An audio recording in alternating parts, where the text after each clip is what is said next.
Agora nós iremos ver a classificação dos sistemas lineares e o sistema linear homogêneo. Um sistema linear, ele pode apresentar três tipos de solução. Ele pode ser o que a gente chama de sistema possível determinado, que é quando você sabe dizer qual é a solução dele. Ou seja, ele tem uma única solução, certo? Um sistema linear, ele pode ser possível e indeterminado. Quando?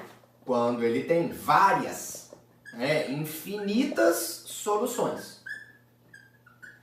Só que o sistema linear, ele também pode ser impossível. Por quê? Como assim impossível? É quando ele não há solução. Como é que funciona isso? Basicamente, para a gente pegar um exemplo simples, imagina assim, ó, x mais y igual a 1, 2x mais 3y igual a 3. Esse sistema, se você testar aqui como solução, x é 0 e o y é 1. X é 0 e o y é 1. Então ele tem uma solução. Agora imagine que fosse assim, ó. 2x mais 2y igual a 3 e x mais y igual a 1. Esse seria um caso de um sistema impossível. Por quê? Porque eu peguei o x, ó, multipliquei por 2. Peguei o y, multipliquei o 2. Teria que ter pegado esse cara e multiplicar por 2. Se eu faço 1 vezes 2 daria 2. Não, tá dando 3.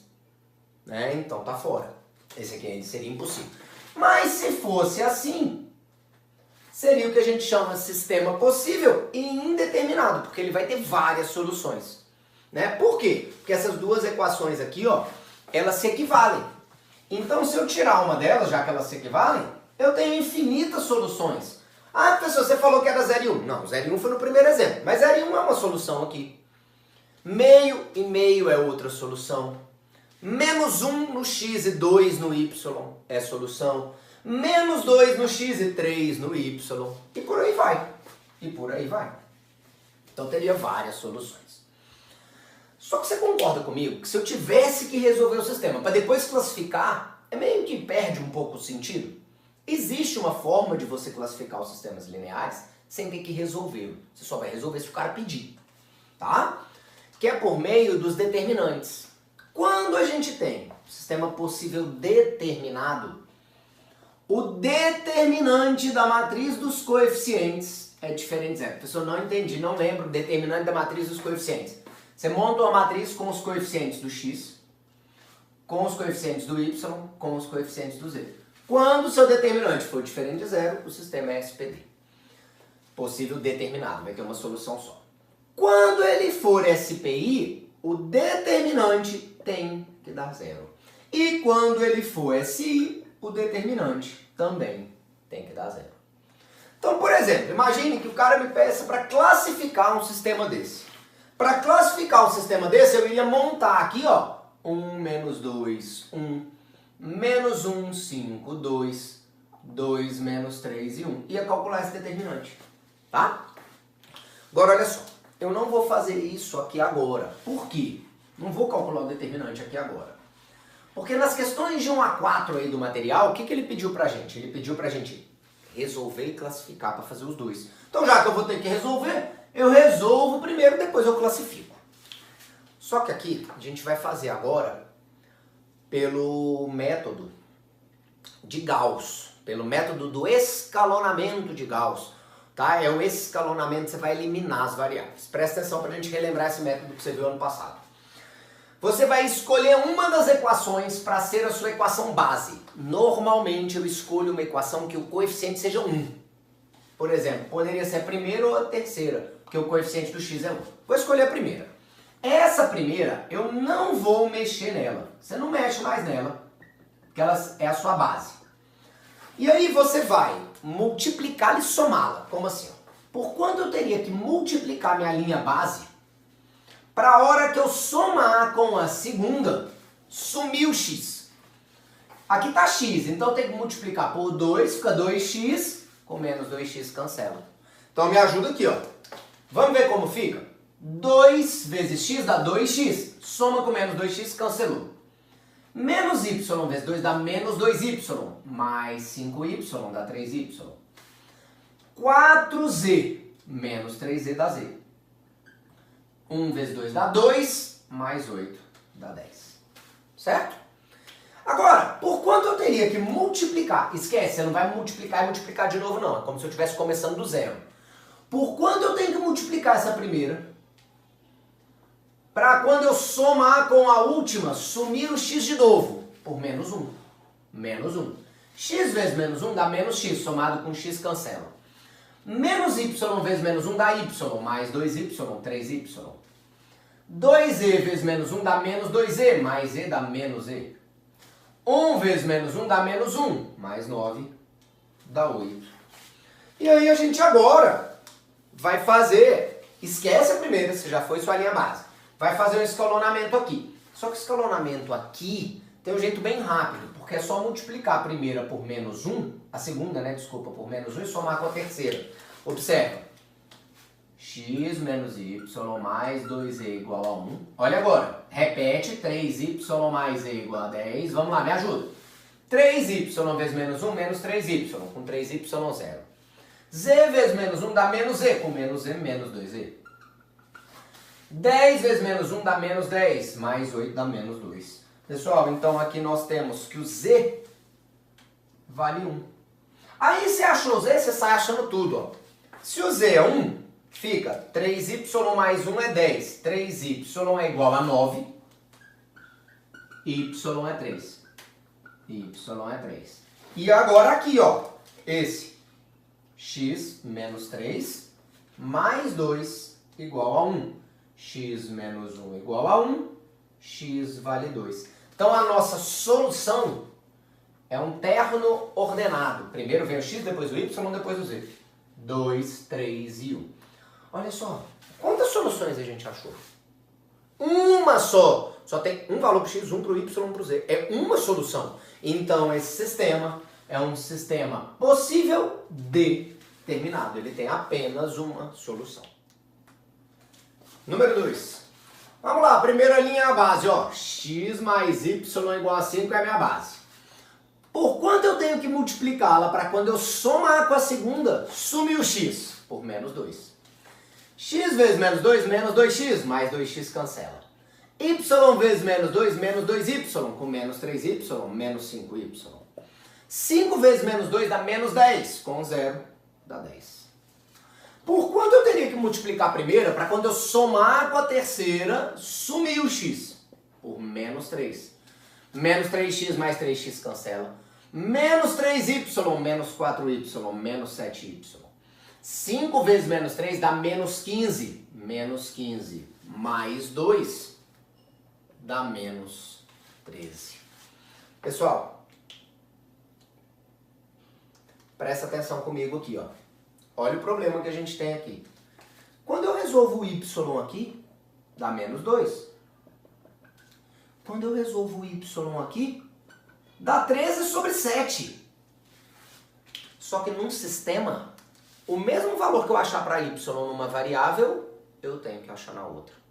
O mesmo valor que eu achar para o y na segunda equação, eu tenho que achar na terceira. Certo? Então esse sistema, ele está se contradizendo. O y uma hora é menos 2, outra hora ele é 13 sobre 7 para ele ser solução. Ele está se contradizendo. Quando isso acontece, a solução do sistema é vazio e o sistema é chamado de sistema impossível. Impossível. Quer ver? Pra você perceber isso. Imagine que você quisesse que o y fosse menos 2, tá? Se eu colocar menos 2 aqui, o x não dá 7. Só que a hora que eu coloco menos 2 aqui, ó, vira 8, vai pra lá menos 8, fica menos 6. O x daria menos 2, então não pode realmente. Beleza? 3. Ih, complicou, porque qual é a melhor linha aí como base, a melhor equação? É a última.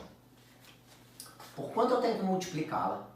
Para a hora que eu somar com a segunda, sumir o z, porque é ele que tem coeficiente 1. Ó, a minha equação base é 5x mais 5y menos e 42. Me ajuda. 20x mais 3x, 23x. Agora, ó, 4 vezes 5y, 20y, mais 2y, 22y. Menos 4z mais 4z cancela. 42 vezes 4 dá 168. 168 mais 23, 193. Por quanto eu teria que pegar essa última e multiplicar? Para quando eu somar com a primeira, sumir o z. Por menos 5. Por menos 5, que aí vai ficar mais 5z. Vai, me ajuda. Menos 25x. Mais 2x dá menos 23x. Menos 25y mais 3y dá menos 22y. Olha agora, hein? 5z com menos 5z cancela. 42 vezes menos 5 dá menos 210. Menos 210 mais 17 dá menos 193. Preciso que você veja isso. Olha para cá para você entender. Essas duas equações, elas são equivalentes. Elas são equivalentes. E se isso aconteceu, a gente pode dizer, tá, que eu posso eliminar uma delas. E eu já posso dizer que eu tenho 3 variáveis x, y, z para duas equações. O sistema é possível e indeterminado. Ele vai ter infinitas, várias soluções. E aí, como é que você resolve isso? A gente já sabe, então, que ele é SPI, né? Como é que a gente resolve isso, professor? A gente vai pegar e vai chutar uma das soluções. Por exemplo, vou chamar o z, vamos fazer o x, vou chamar o x de alfa. Ó, me ajuda aqui quando eu fizer o x como alfa. 23 alfa mais 22y é igual a 193. 22y é 193 menos 23 alfa. Y, 193 menos 23 alfa sobre 22. Tá? E para achar o x, o z, desculpa, a gente volta lá na primeira. 5x, 5 alfa. Olha agora, 5 vezes isso. 5 vezes isso. 5 vezes 193 dá 865, dá 965. 965. Já multiplicando por 5, fica menos 115 alfa sobre 22. Já vou passar o 42 subtraindo e vou jogar o z para lá. E aí agora é fazer conta, tirar o MMC, que é 22 para o z. 110 alfa, tirando o MMC, que é 22. 110 alfa. Mais 965, menos 115 alfa, menos 42 vezes 22, ó. 42 vezes 22 dá 84, 84, dá 4, 2, vai 1, 924. Tudo isso sobre 22. Então Z vai ser menos 5 alfa, mais 31 sobre 22. Sobre 22. Então a gente achou aí cada uma das variáveis. Ó, só um detalhe. Ah, professor, você fez chamando x de alfa. É, eu podia ter chamado o y de alfa ou o z de alfa. Você que escolhe, tá? Tanto faz aí, não interessa. Você que escolhe. Só um detalhe que é importante. Você viu que quando ele é possível e indeterminado, a gente tem que usar uma letra grega para chamar uma delas? Tá? Isso aí é definido pelo grau de indeterminação de um sistema. Se eu tiver que usar uma letra grega só, quer dizer que o grau de indeterminação do sistema é 1. Se eu tiver que usar uma letra grega para o x e uma letra grega para o y, usar alfa e beta, o grau de indeterminação do sistema seria 2. Tá? Há muitos anos eu não vejo cair esse grau de indeterminação do sistema, mas se aparecer você sabe como fazer. Ó, próxima questão. De novo, para a gente fazer um escalonamento. Vou pegar a primeira como base.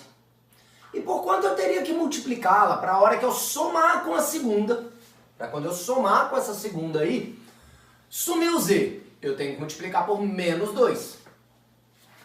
Teria que multiplicar aí por menos 2. Então vamos lá, tenta me ajudar aqui.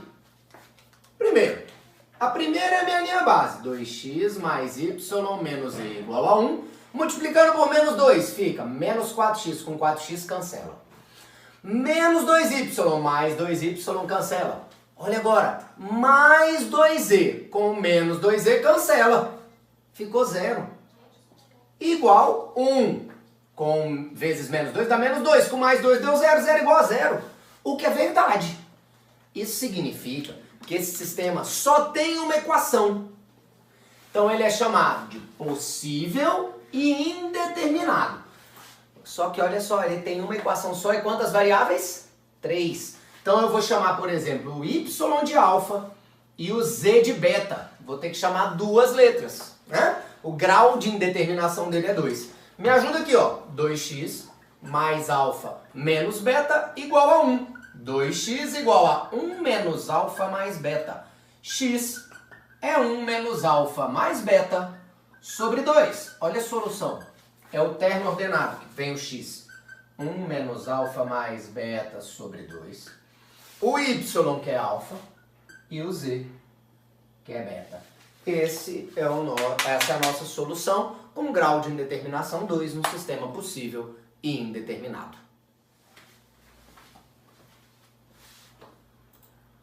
Olha só agora, a gente vai ver sistema linear homogêneo. O que é isso? É um sistema linear, ou seja, feito de equações lineares com uma diferença. Ele não tem termo independente, não tem termo sem variável. Como assim? Como esse, ó. Tem que estar tudo igualado a zero. Esse é o sistema linear homogêneo. Só que na sua classificação ele tem uma diferença. Presta atenção nisso. Lembra que o sistema podia ser SPD, SPI ou ele podia ser SI. Esse caso aqui, ó, o SPD só tinha uma solução. O SPI tinha várias soluções. E o SI não tinha solução. Porém, no sistema linear homogêneo, é impossível que ele seja SI. Ou seja, ele nunca pode ser sistema impossível. Ele sempre tem que ter solução. Tem, professor? Tem. Porque olha para um sistema linear homogêneo. Como ele não tem termo independente, se eu colocar cada variável valendo zero, vai ser uma solução. Ó. Se eu coloco x0, y0 e z0, dá certo. 0 igual a 0. X igual a 0, y igual a 0, z igual a 0, fica 0 igual a 0. X igual a 0, y igual a 0, z igual a 0, fica 0 igual a 0. Então isso aqui é sim um sistema. Isso é uma solução. O 0, 0, 0 é uma solução. Então, todo sistema linear homogêneo tem ao menos uma solução. Qual? O 0, 0, 0. Quando ele é SPD, ele não tem uma solução só. Então só tem essa 0, 0, 0. A gente chama essa solução de solução trivial. O que é a solução trivial? 0, 0, 0, 0, tá? Quantas variáveis tiver. E quando ele for SPI, já que ele tem várias soluções, uma é a trivial. Ele tem uma solução trivial e outras soluções. Tem a trivial e tem outras soluções, tá? Mesma coisa na classificação, quando ele é SPD, quando o determinante for diferente de zero, ele é SPI, quando o determinante for igual a zero. A questão número 5 diz assim pra gente, considere o sistema linear, é esse. Letra A, o valor de M para que o sistema admita solução não trivial. Então tem que existir solução não trivial. Aqui só tem a trivial. Para não existir a trivial, para não existir uma solução, para existir uma solução não trivial, ou seja, outras soluções, o sistema tem que ser SPI. Se ele tem que ser SPI, o determinante tem que ser igual a zero. Vamos lá na letra A calcular o determinante. Professor, mas como é que é o determinante? 2, 1, 6, 5, 10, menos 15, menos 1, menos 2 e o M. Repete as duas primeiras colunas, 2, 1, 6, 5, 10, menos 15. E sai multiplicando agora, ó. Aqui vai ficar 20M. Aqui vai ficar menos 10, menos 60. E aqui fica 15. Agora, no sentido da diagonal secundária, troca o sinal. Menos 5M. Aqui ficaria 4, menos 4, 60, menos 60. Porque tem que trocar o sinal. E aqui ficaria menos 60. Troca o sinal 60. Juntando tudo, fica 15M. Esse menos 60 e o 60 cancela. Menos 45 tem que ser zero. Por quê? Porque o determinante, para que tenha solução não trivial, outras soluções, o determinante tem que ser zero. Então 15m é igual a 45, o mzinho vale 3, que está aí na letra A. Essa é a letra A. A letra B pede o valor de m para que esse sistema admita somente a solução trivial. Pessoal, para que ele tenha apenas somente a solução trivial, o determinante tem que ser diferente de zero, porque ele tem que ser SPD. Só pode ter uma solução. Então o determinante que a gente tinha calculado, 15m menos 45, tem que ser diferente de zero. 15m tem que ser diferente de 45, o m tem que ser diferente de 3. Beleza? Então, por hoje a gente para aqui. Bons estudos para vocês.